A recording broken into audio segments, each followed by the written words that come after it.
In this video, I'll be describing 6 new redesigned accessories for the Rose Engine Lathe. Although I designed these accessories for the new Automated Rose Ornamental Lathe, they can also be used for the MDF Rose Engine Lathe. The items that will be discussed in this video include the following. A new 3D printed pen holder, which securely holds the Papermate felt tip pens and is used for printing the rosette patterns on the Rose Engine Lathe. A new 4" by 6" flat plate chuck with a 3/4 inch diameter headstock mount and 8 inserted magnets for holding the index cards for printing patterns on the Rose Engine Lathe. 2 new jigs for setting the vertical position of the lathe headstock. The offset cam replaces the tapered wood spacer, and the L bracket is used to adjust the headstocks to be vertical with the table. 2 new rubbers or pivot points with small roller ends which ride on the rosettes.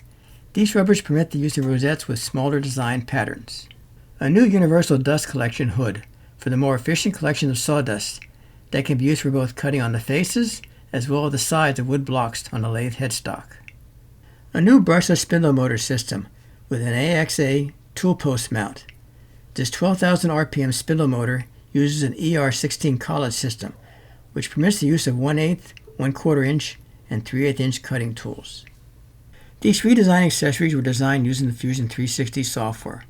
If anyone wants a copy of the STL files on any of these items described in this video, please send me an email and I'll be happy to send them to you. My email address is listed in the description of this video below and also in the final frame of this video. It's been about a month since I posted the 5-part video series on the design and development of this new Automated Rose Ornamental Lathe. In the past 4 weeks, I redesigned a number of new accessories for this Rose Ornamental Lathe, and I'll be describing these 6 new accessories in this video. I also spent a good bit of time redesigning and adding new features to the software, which I'll be describing in future videos.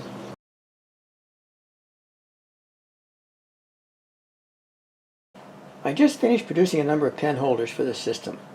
All these pen holders were designed using the Fusion 360 software and printed out using the 3D printer. My first prototype used these roller tip pens. The pens were inserted into the holder with a spring at the bottom of the hole. This spring provided some tension to keep the pen in contact with the paper surface. The system did work quite well, but occasionally the pen would skip. However, the major problem is that the pen stuck out quite a distance from the end of the holder, and the pen tip tended to move due to the friction from the paper surface and the flexibility of the pen tip. This problem was compounded by the design of the mounting hole for the pen in the block. In order for the spring to freely move the pen, there was quite a bit of slop between the diameter of this hole versus the diameter of the pen. Both of these design flaws permitted the pen to move quite a bit and reduce the accuracy of the pen system. This was especially noticeable when printing out patterns on both the front and back sides. The patterns did just not line up due to the movement of the pen tip. I felt that what was needed was a pen holder system that would hold the pen snugly and very close to the end of the pen tip. So I next redesigned a new pen holder in which I'll use a Papermate felt tip style pens. I did not use any spring for tensioning the pen in this design. Instead, I used some set screws to firmly hold the pen tip in place. This is my first prototype, which just consists of a rectangular block which mounted to the AXA tool post. The whole cavity was designed to the side of this block, which conformed to the actual shape of the pen tip. Even though the pen fits snugly into this hole, I still added 2 set screws to hold the pen tip in place. These set screws may not be needed to prevent the sideways movement of the pen tip, since it does fit quite snugly into the cavity in the block, but they do hold the pen and prevent it from slipping and sliding backwards into the holder during use.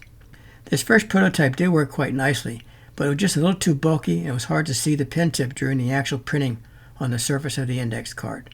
So I made 2 additional prototypes as seen here. The main goal was to give more visibility of the paper surface during the operation of the system. I made this first prototype, which was a major improvement, and then I made this final version by just adding some additional tapers to the top and sides of the tip of the pen. This provides for maximum visibility of the pen as it is writing on the paper surface. Here is a Fusion 360 model of the pen holder.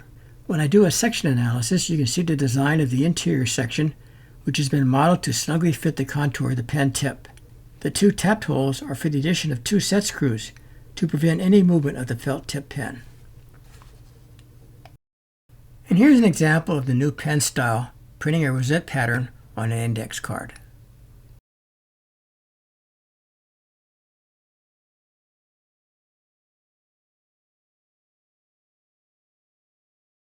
For the printing out of design patterns using the rosettes, I've been using a 7-inch diameter flat plate chuck which mounts onto the headstock on the Rose Engine Lathe. I designed this original faceplate using the Fusion 360 software and then used my 3D printer to print it out. I embedded a number of small magnets into the surface of this plate, which enables the attachment and holding of the 4-inch by 6-inch index cards onto its surface. This plate has worked out quite well using the spring-loaded pens. I just printed out a new lathe faceplate, which is rectangular in shape, and includes markings on the surface to accurately place a 4-inch by 6-inch index card. In the center of this faceplate, a center point mark was added to enable the easy vertical alignment of the pen during setup, and also to set up the linear system to accurately set the X direction center point. Although both of these flat plate chucks worked well when using the pen holders with tension springs, they were not accurate enough to use when using the felt tip pens. During the printing of the plates, the surfaces were not perfectly flat. During the printing process, the filament is extruded hot, and then as the assembly cools, all the parts can move, sag, or warp. This results in the plate not being perfectly flat, and as a result, the felt tip pens would often skip when they hit a low spot. As a result, I designed a new flat plate chuck using the Fusion 360 software, which I then machined out of aluminum on my CNC mill. This is a two-part assembly. The main plate is machined out of a 4-inch by 6-inch by 3/4-inch thick aluminum plate. I milled both surfaces of this plate perfectly flat on my CNC mill. I then drilled holes on one side for the attachment of the mounting hub, and then I milled 12mm recesses for the magnets on the reverse side of this plate. The second part of this assembly is the mounting hub. It contains a 3/4-inch diameter by 1-inch deep hole for the mounting onto the spindle shaft. It also included 2 threaded holes on one side of the hub for the addition of the 2 set screws to fasten this hub to the spindle shaft. I also added holes in the hub as well as tapped holes in the flat plate to attach these two components together. I used CA glue to hold the small magnets in place in the main plate. I also scribed 2 lines onto the surface of this plate to accurately mark the center of rotation of the spindle. I use these 2 marks to accurately set the height of the cutting tools and pen when I'm setting up the system for a project. After I attached this assembly to the Rose Engine Lathe, it worked perfectly. The plate is now flat and the felt tips ride smoothly on its surface. Here I'm demonstrating the use of the new felt tip pen holder and its new aluminum faceplate for the printing out of a rosette pattern. The spacing between each of the patterns is 0.20 inches. The new pen holder design permits the easy viewing of the pattern as it's being printed. And there's no skipping of the printing since the plate is perfectly flat.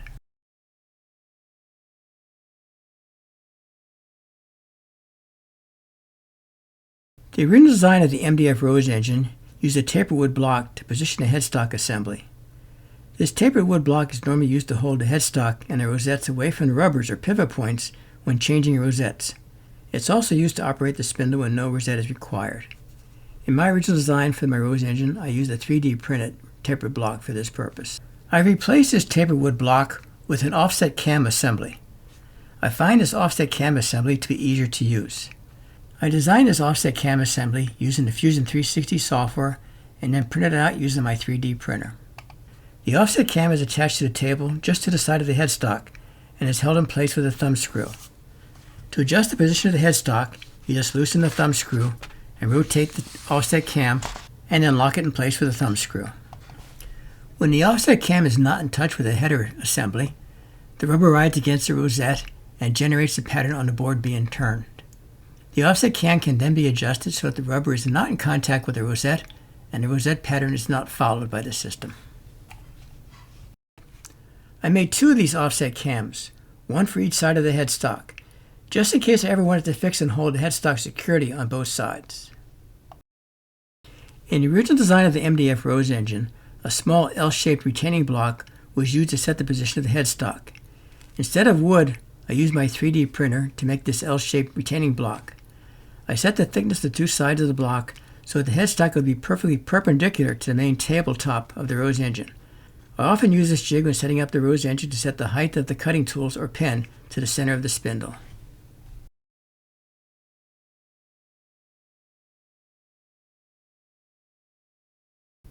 I have designed and 3D printed out more than 24 rosettes for my system.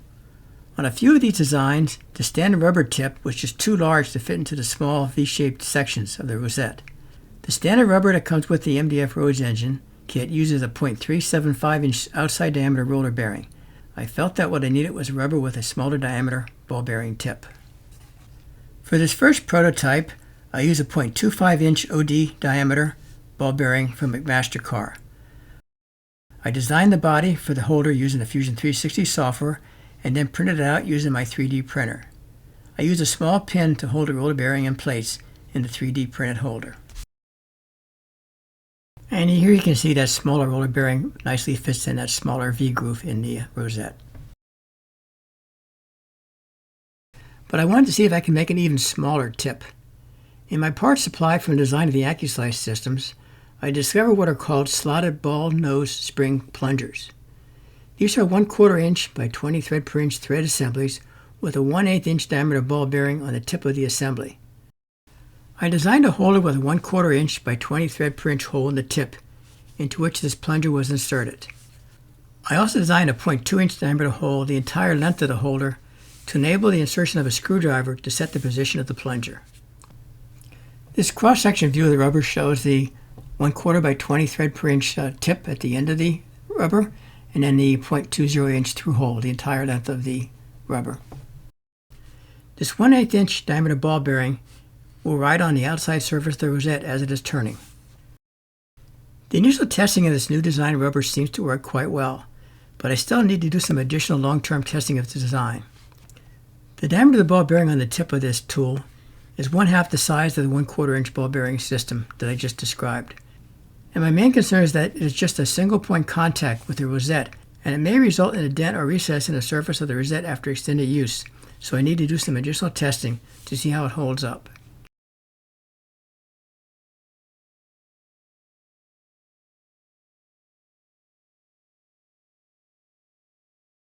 In the past few months, I've designed and produced a number of dust collection hoods for my Rose Engine Lathe. My goal was to design hoods that would provide for the maximum dust collection during wood cutting operation. For my first designs, I used 2 separate dust collection hoods. This first dust collection hood I use when I'm cutting on the outside or flat surface of the wood blocks. This second dust collection hood I used when I'm cutting on the outside surfaces of the wood cylinders. However, I found myself constantly switching between the dust collection hoods depending on which cutting operation I was doing. As a result, I designed a new universal dust collection hood that can be used for both operations. I also wanted to improve the visibility inside the hood during the cutting operations with this new dust collection hood. This new hood contains 2 sliding panels, one for face cutting and a second for side cutting. These sliding panels are made from clear 1/16 inch thick plexiglass to permit the easy viewing of the cutting operations and also to enable as much light as possible to enter into the interior of the hood. I also added an additional small plexiglass window on the top side of the hood assembly, again to permit as much light as possible to enter into the inside of the hood assembly for the optimum viewing of the cutting operations. I also added a blast gate to the design of this dust collection hood. Since my vacuum system is vented outside the building, I noticed that cold air was being vented into the room when the system was not operating. Rather than use a separate blast gate for the vacuum system, I added the blast gate directly to this universal dust collection hood. A small thumb screw was added to clamp the aluminum plate in the upright or open position when the system was operating. In my first designs, I printed out these dust hoods using black PLA plastic. I switched to light gray plastic for this new design, again to permit greater visibility of the interior of the dust hood during the cutting operations. This new system works out quite well. I just insert the correct slide panel for either the face or slide cutting operations. I no longer need to switch between dust collector hoods when switching operations. I may need to create a larger system in the future should I decide to turn some larger pieces, but for now I will only be producing some small boxes and bowls.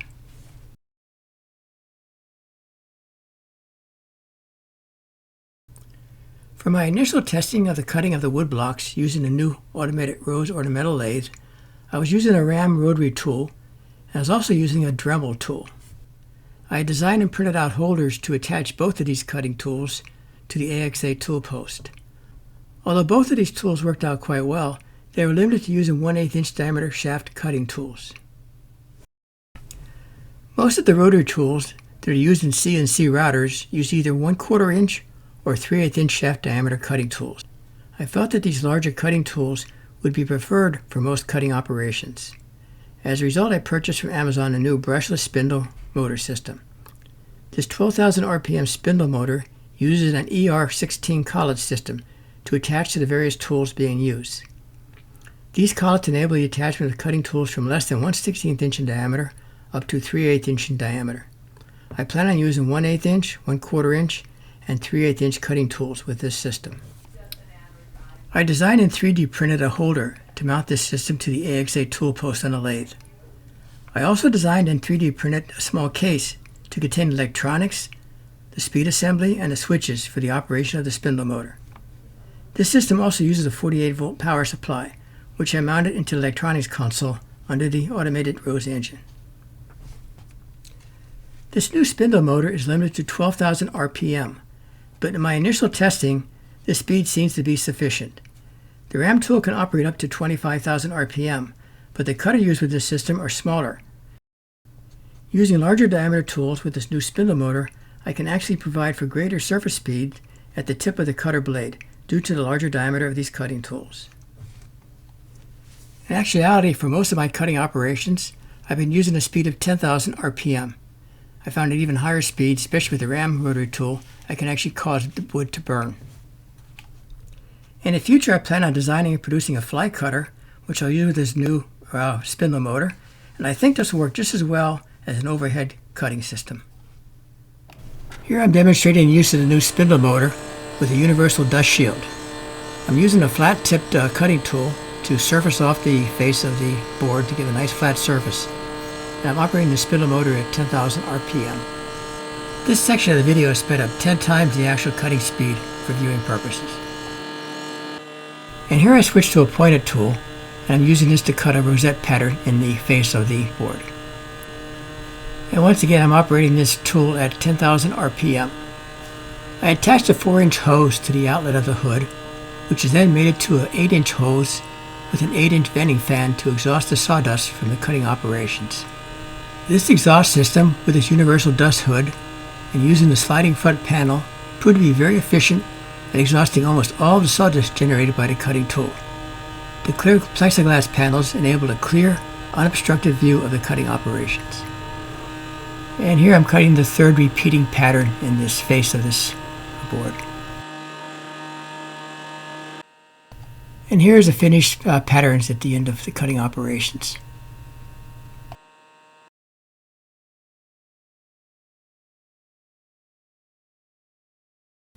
I hope this video and the accessories that I described here are beneficial to you. If anyone would like a copy of the STL files of any of the items described in this video, please send me an email and I would be happy to provide them to you at no charge. Likewise, if you have any comments or suggestions on how I can further improve the system or accessories that I described in this video, please leave your comments below or send me an email. And thank you.